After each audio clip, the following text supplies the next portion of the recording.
যুক্তরাষ্ট্রের San Francisco আন্তর্জাতিক বিমানবন্দরে এক অভিবাসী নারীকে আটক করা হয়েছে। আর সেই ভিডিও সামাজিক যোগাযোগ মাধ্যমে ছড়িয়ে পড়ার পর সৃষ্টি হয়েছে তীব্র প্রতিক্রিয়া।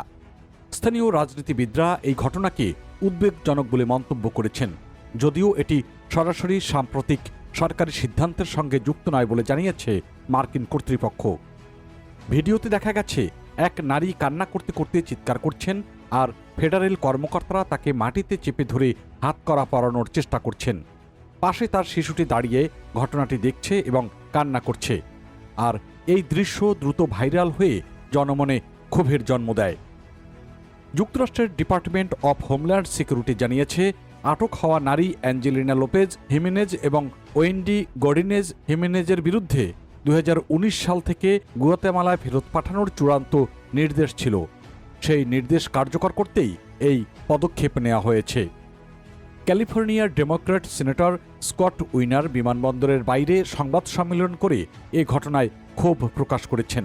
তিনি বলেছেন, অভিবাসন সংস্থা US immigration and customs enforcement যখন এভাবে কাজ করে তখন তা মানুষের মধ্যে ভয় ও আতঙ্কের সৃষ্টি করে।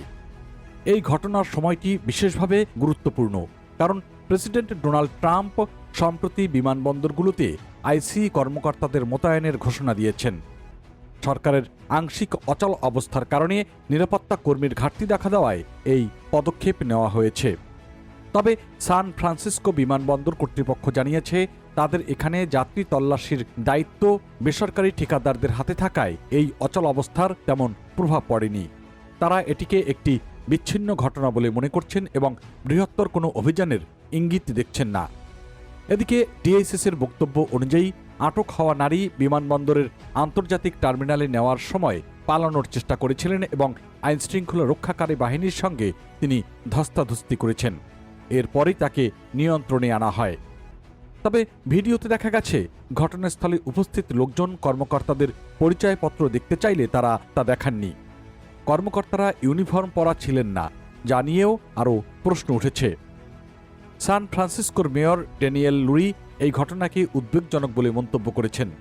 তবে তিনিও এটিকে বৃহত্তর অভিবাসন অভিযানের অংশ হিসেবে দেখছেন না।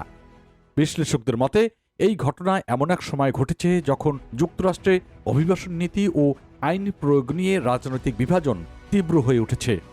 ফলে একটি বিচ্ছিন্ন ঘটনাও দ্রুত জাতীয় বিতর্কের রূপ নিচ্ছে। দ্য নিউ ইয়র্ক টাইমস এবং সিবিএস নিউজের সাম্প্রতিক প্রতিবেদনগুলোতে বলা হয়েছে, অভিবাসন সংক্রান্ত পদক্ষেপগুলো এখন যুক্তরাষ্ট্রের রাজনীতিতে অন্যতম সংবেদনশীল ইস্যু হয়ে উঠেছে। সব মিলিয়ে সান ফ্রান্সিসকোর এই ঘটনা শুধু একটি গ্রেপ্তারের বিষয় নয়, এটি যুক্তরাষ্ট্রের চলমান অভিবাসন নীতি, মানবাধিকার এবং রাজনৈতিক টানাপোড়েনের একটি প্রতিফলন হিসেবে দেখা হচ্ছে।